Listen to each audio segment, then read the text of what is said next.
this devlog, I'll be talking about the development of Mordhau, what we've been working on recently, and what our plans will be for the future leading up to release.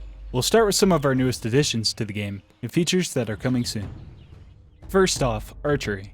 We've been taking our time with this as we want it to feel rewarding for the archer, yet at the same time we don't want players on the receiving end to feel helpless and frustrated. One of the main points of archery is the sway mechanic.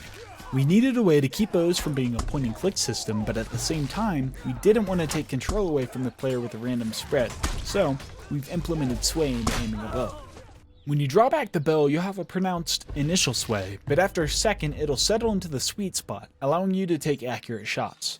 Hold the bow back for too long and you'll start to shake, and after a little while longer you'll be forced to cancel that shot. The recurve bow is a little bit more forgiving in terms of sway, and the longbow is best used for precisely hitting enemies from afar. Meanwhile, the crossbow doesn't have a timing requirement and it can be aimed indefinitely. However, you suffer from no sweet spot and a longer time between shooting. Hitting your target is the first step, but it also matters where you shoot. Armor is important. Landing headshots can be beneficial, but you can maximize your damage output by targeting weaker pieces of armor on players as well.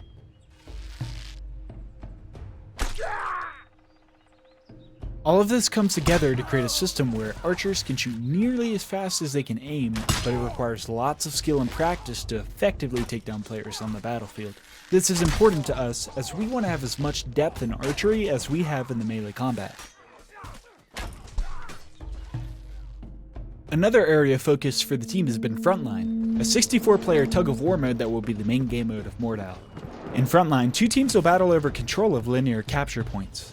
So you won't have to choose between playing the objective or cutting down your enemies. That being said, the maps in development allow for a lot of creativity in how you reach the objective. Use siege weaponry to destroy enemy defenses and soften up choke points. Flank around and open up the castle gates from within. Use traps to deadly effect. Charge down fleeing enemies from horseback and more.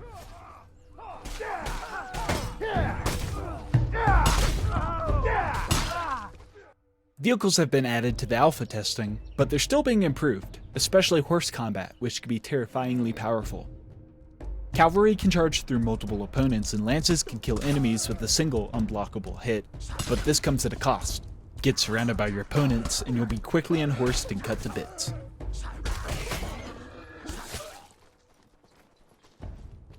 Cavalry also now has momentum-based damage. The faster you're riding, the more damage both you and your enemy will receive from attacks. This makes combat on horseback powerful, but dangerous. Vehicles aren't limited to horses though. Unleash massive projectiles at anyone foolish enough to enter your sights with the ballista, rain death from above with the catapult, and fight your way up treacherous ladders to take objectives.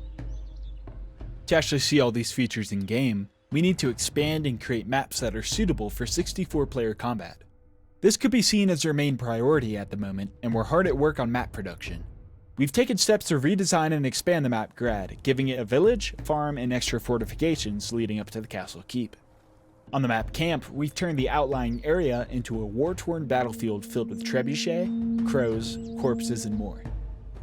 As for new maps, we've already added two: Tourney, a medieval tournament grounds plus a military barracks, and Mountain Peak, a frigid mountainous encampment with an emphasis on verticality and dangerous choke points.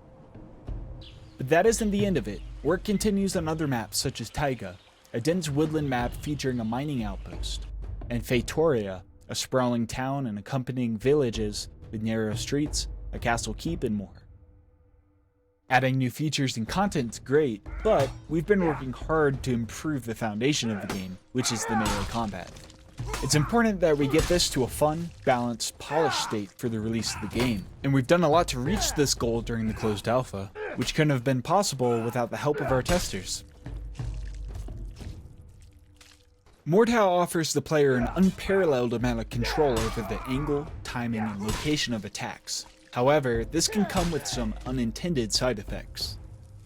We've made sure to strike a balance with this that encourages normal-looking fights without taking control out of the hands of the players. In pre-alpha, we got rid of reverse attacks, and recently we've added in a mechanic to remove 360-degree spins without affecting the ability to fight multiple people surrounding you. We've also made tweaks to how weapons act against different levels of armor. While Mordhau isn't a simulator, we do like to take inspiration from reality when it works well with the gameplay. We've made blunt weapons do higher amounts of damage to heavy armor, but they're typically slower and have less damage output when compared to cut-based weapons on lightly armored opponents. In addition to tweaking damage, blunt weapons no longer pass through enemies when you hit them, which looks a lot more believable, but also improves gameplay. These high-damaging weapons are good against singling out heavily armored opponents, but lose some of their effectiveness when faced with multiple foes. While weapon balance is critical, we've also been hard at work on improving the weight and feel of the combat. We're in the process of adding locational wounds and a more responsive flinch system when being hit. Speaking of equipment, we've added a points-based loadout system. All weapons, armor, and equipment now cost points, so you can choose to wear heavy armor and sacrifice some of the most powerful weapons, run a halberd at the cost of armor, or anything in between. This creates a fun, balanced loadout system without limiting the player to preset classes, and allows more freedom to how you make your warrior.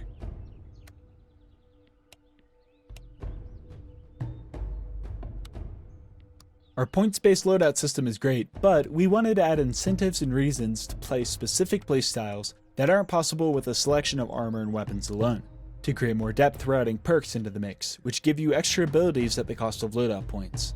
For example, if you just want to mess around, we'll have a peasant perk, restricting you to nearly no armor and makeshift weapons such as farm implements and household tools. With large-scale battles, Mordhau needs to have top-notch mechanics in place for fighting in a chaotic battlefield. One of the changes we've made is to cause friendly attacks to stop when hitting teammates, which discourages friendlies from attacking through you to hit enemies. At the same time, we don't want to punish someone for the actions of their teammates, so we've removed flinch and reduced damage for friendly attacks.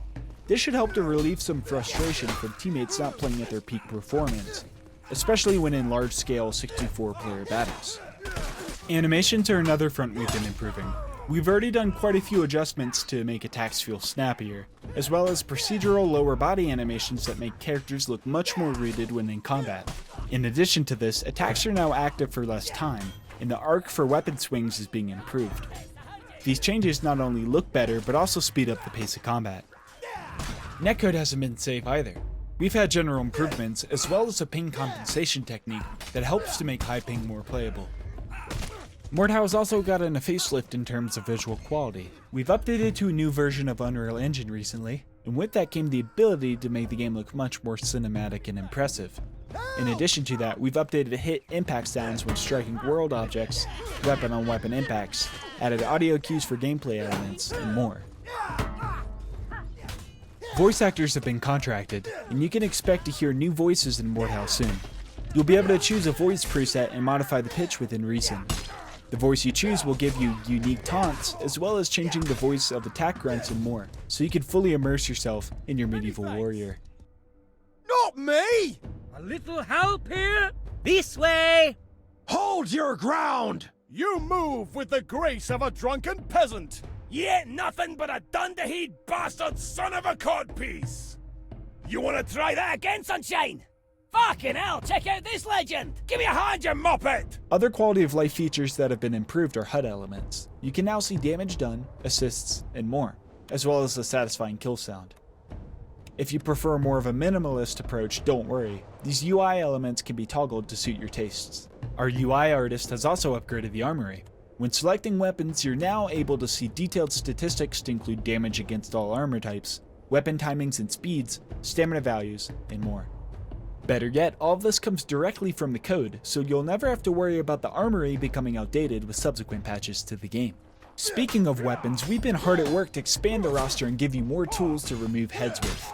Our new weapons range from the fetish sword, a training longsword for practicing your skills, elegant rapiers for dueling, a double-headed war axe, a one-handed short spear perfect for use with a shield, a one- or two-handed messer that's great at slashing through lightly armored foes, and the S-Stock, a fast two-handed stab-based sword.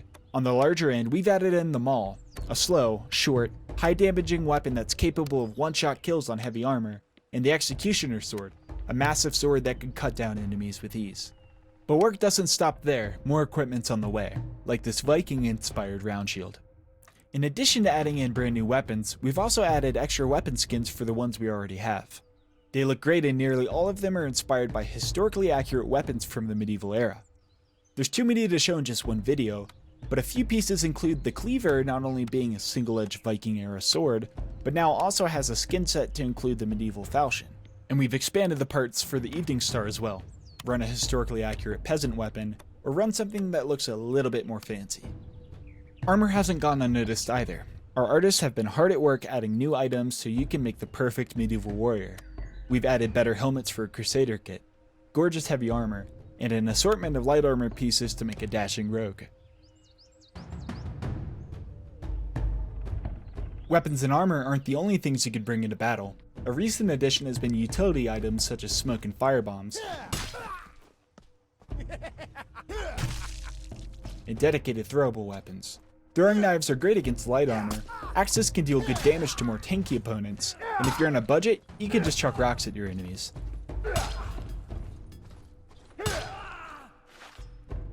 We've just added in the bear trap to the game as well, which can rip the legs off of unsuspecting opponents, or knock you to the ground and leave a nasty scar. If you're more of a support player, don't worry. We've added in the wooden mallet and the blacksmith hammer, which can be used to repair fortifications or vehicles on the battlefield. Fortifications come in the form of castle gates, boarded up passageways, and more, which can be destroyed and repaired during the course of a battle, and can allow alternate routes into objectives. We've already done quite a lot to improve and add to the game, but work still continues. There are quite a few things we're still looking to complete before we're confident releasing Mordhau to the public. We want players, especially those who are new to the genre, to have tools at their disposal to learn the mechanics and improve their skill. To accomplish this, we're going to be working on a useful tutorial and detailed statistics so you can measure your performance. In addition to this, Frontline will have a soft matchmaking feature. This isn't designed to perfectly match up 64 players of equal skill, but more to give players a way to gradually face more challenging opponents as they master the combat of Mordhau. Still, more things need to be done for release, such as UI and user experience tweaks, cosmetic progression, more music, more maps, more gore and visual effects, and the list goes on and on. Speaking of release, we don't have a date set as of now.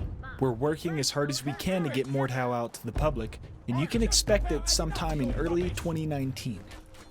We'd love to see people enjoying our project for years to come, but this means we need to do things the right way. We don't want to rush out a half-finished product or have a shaky launch. Thanks for watching. Make sure to follow us on social media for more information as we near closer to full release.